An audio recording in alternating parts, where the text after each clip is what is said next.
Glory to God the Father and Son Yeshua Messiah. Isaiah chapter 10. Woe to those who enact unjust decrees and draft oppressive legislation, to deprive the impoverished of justice and rob my people's poor of their rights, looting widows and preying on orphans. What will you do on the day of punishment, when calamity comes from afar? To whom will you flee for help? Where will you leave your wealth? So as not to squat among the prisoners or fall among the slain. Even after all this, his anger remains, his upraised hand still threatens. Destruction of Assyria. O Ashur, the rod expressing my anger, the club in their hands is my fury.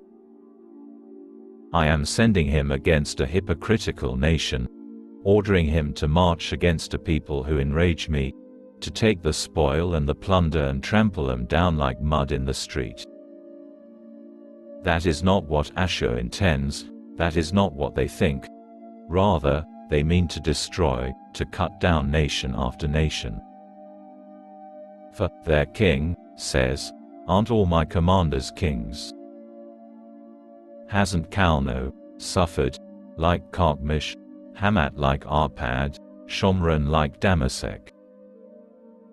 Just as my hand reached the kingdoms of non-gods, with more images than in Yerushalayim and Shomron, so won't I do to Yerushalayim and her non-gods what I did to Shomron and her idols. Therefore when Adonai has done everything he intends to do to Mount Zion and Yerushalayim, I will punish the king of Ashur for the boasting that comes from his proud heart and from reveling in his arrogant looks. For he says, with my own strong arm I have done this, and with my wisdom, because I'm so clever, I erased the boundaries between peoples, I plundered their stores for the future. As a mighty man, I subjugated the inhabitants.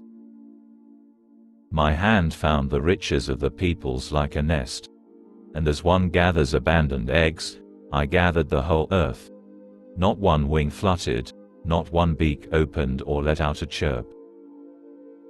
Should the axe glorify itself over the one who chops with it? Should the saw magnify itself over the one who moves it?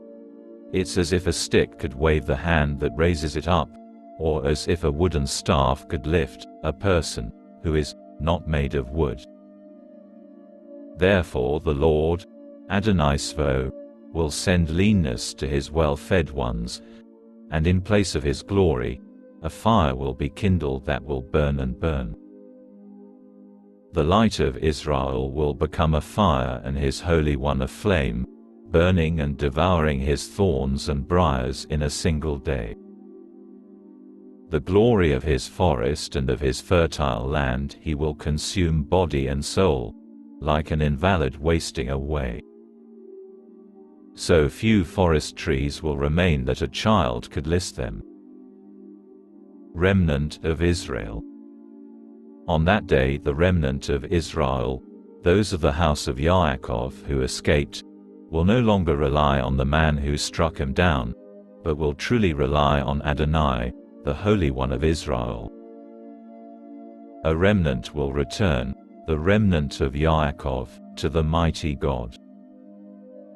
For, although your people, Israel, are like the sand of the sea, only a remnant of them will return. Destruction is decreed, overflowing with justice. Adonai Elohim Svo will bring about this decreed destruction throughout all the land.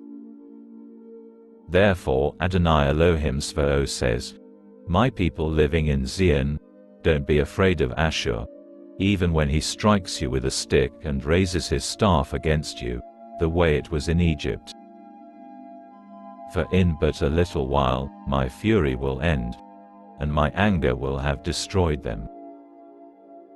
Adonai Svo will wield a whip against them, as he did when striking Midian at the rock of Oriph. As his staff was over the sea, he will raise it, the way it was in Egypt. On that day his burden will fall from your shoulders and his yoke from your neck. The yoke will be destroyed by your prosperity. He has come to Ayat and passed through Migron. He has stored his equipment at Michmas. They have crossed the pass, then lodged at Geva. Ramah is shaking, Givat Shaul has fled. Cry, shriek, Bat Galim. Listen, Laish, Hor, Anatot. Madmenah is in flight, the people of Gevim take cover. This very day he will stop at Nov, and he will shake his fist at the mountain of the daughter of Zion, at the hill of Jerusalem. See how Adonai Elohim Zvo lops off the branches with terrible violence. The ones standing highest are chopped down, the lofty are laid low. He will hack down the forest underbrush with an axe, and the Lebanon in its splendor falls.